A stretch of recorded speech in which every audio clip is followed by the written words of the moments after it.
Inquiry commission के chairman जो मुकर्रर हुए हैं वो हाईली रिप्यूटेड आदमी हैं। तसद्दुक़ जिलानी साहब का पूरा ट्रैक रिकॉर्ड बहुत और ज़ाहिर है अगर वो उन्होंने ये अपनी कंसर्न दी है और वो इंक्वायरी इनिशिएट करते हैं तो हम यही उम्मीद लगा सकते हैं कि वो उसको बहुत फेयरली देखेंगे।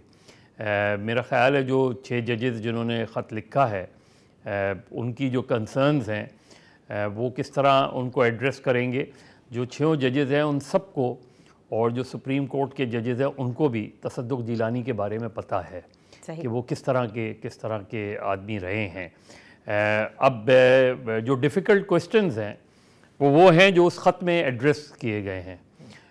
जो टर्म्स ऑफ रेफरेंस मैंने पढ़ा है उस टर्म्स ऑफ रेफरेंस के हवाले से एक तो जो अलामिया आया है गवर्नमेंट का उसका एक जो सबसे वीक पॉइंट है उस अलामिया का वो ये है कि गवर्नमेंट ने अपनी पोजीशन की वजाहत भी कर दी है कि जी हम इसमें जो है जो हम पे इल्ज़ाम लगाया गया है वो गैर मुनासिब है। मेरा ख्याल है उनको इस स्टेज पर ये बात नहीं करनी चाहिए थी जब कमीशन इंक्वायरी करता, क्योंकि कमीशन ने तो इंक्वायरी उस चीज़ की कर दी है क्योंकि उनकी एलिगेशंस में जो ख़त है उसमें ज़ाहिर है एग्जीक्यूटिव की तरफ इशारा है, बिल्कुल इनडायरेक्टली गवर्नमेंट की तरफ इशारा है, चाहे क्योंकि 1 साल 1.5 साल पहले भी यही गवर्नमेंट थी मोर और लेस, शहबाज शरीफ साहब ही प्राइम मिनिस्टर थे। तो असल चीज़ ये कि उन्हें थोड़ा सा इंतज़ार करना चाहिए था।